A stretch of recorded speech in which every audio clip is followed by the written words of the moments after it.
Hi, my name is Zaky Alfaiz.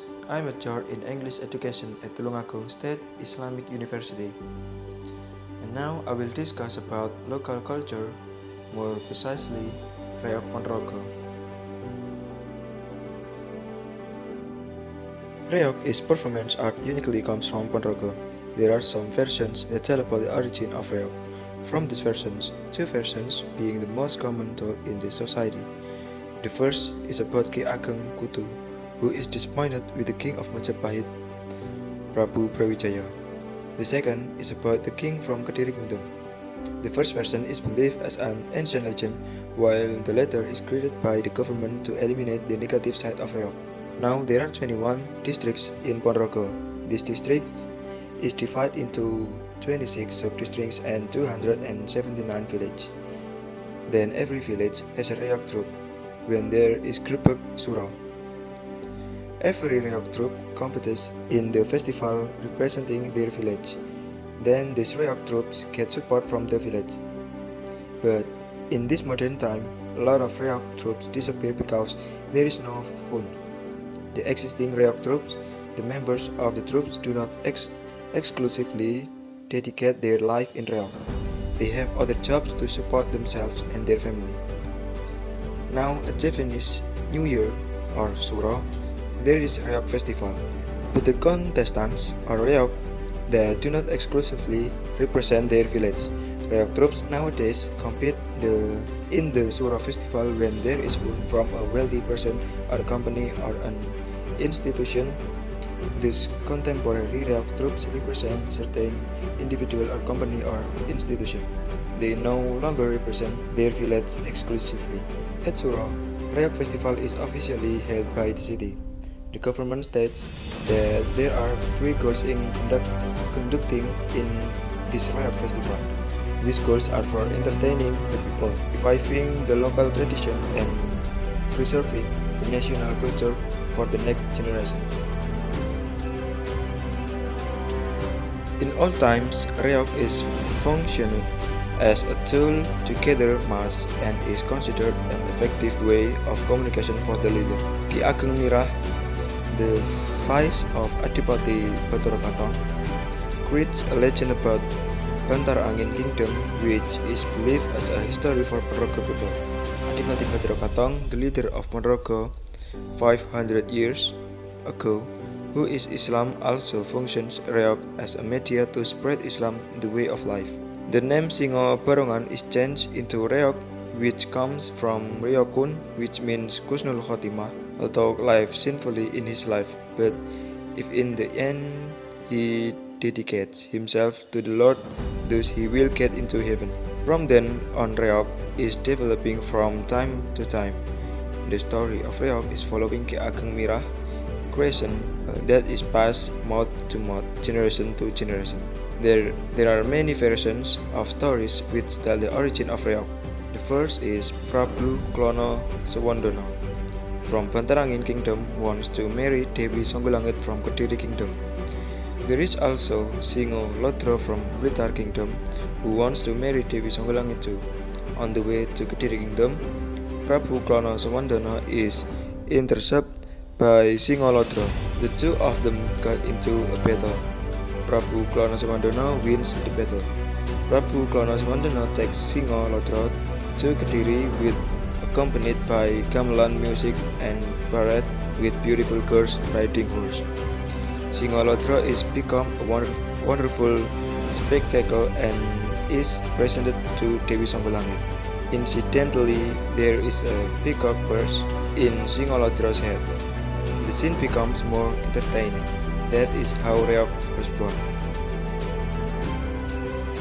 Modern Reog usually performs in events such as wedding ceremony, circumcision ceremony, and national holiday. The dance in Reog describe the human behavior in their lives from they were born till they are dead. It has deep philosophy. A group of Reog consists of old warok, some young waroks, Jatilan, Pembarong, Bujanggarong, and Prabu Klono Sewandono. The total is 20 until 30 people. The central characters are Warok, and Pambarong. The characters are Prabu Kelana Sewandono. He is the main character. He is described as a brave and wise king. He is Prabu Kelana Sewandono's general. He is also the protagonist. He is described as small and short but clever and active. Patih Bujanggono is also called Pentulan. He wears red vest and red mask. Number 3 is Jatil or Jatilan. It is a group of girls, warriors riding horse. They are described as brave and beautiful. They wear white satin shirt and batik. They also wear udeng on their head and ride fake horse. And then Warok. They are Prabu Kelana Sewandono's army who has magic power and sharp weapon proof. All of them are male and have big appearances. They wear black clothes or big loose. The costume is called Panadon. Now Panadon is used as official traditional clothes of Ponorogo Regency. Warok are divided into two, namely old Waroks and young Waroks. Then the last character is Pembarong. He is the most important character in Reog. Pembarong is a dancer who brings Dadak Merak Mas. Dadak Merak Mas is lion head crowned with peacock feathers. Its head is about 2 meters and its weight is about 15 kg. Pembarong wears black pants and kimplong. He must bite the wood inside the lion mask to hold Dadak Merak. Pembarong must be strong. He must lower Dadak Merak, touching the ground and lift it up in upright position. Dadak Merak is symbol for Singo Barong.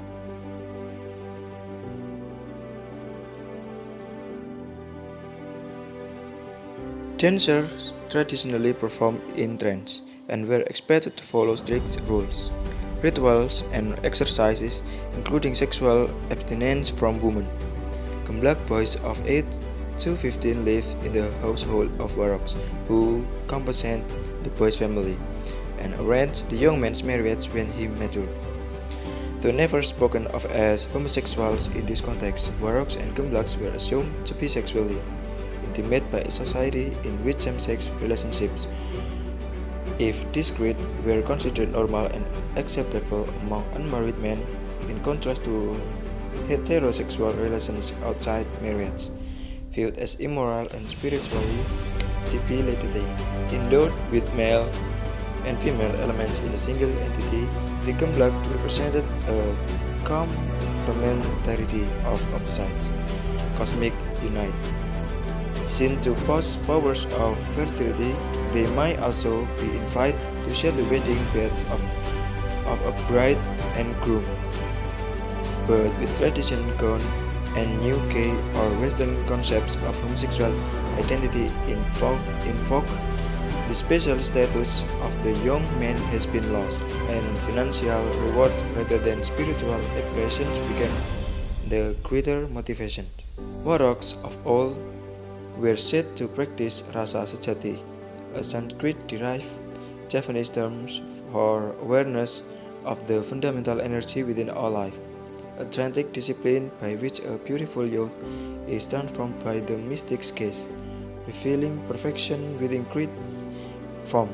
Such customs, once familiar to Sufis among other Islamic communities, are now apparent to mainstream Islam and Christianity, and relationships are discouraged by government and religious authorities. Waroks now cast themselves as civic-minded village elders, helping disadvantaged youth and young men. Dance roles are usually played by girls.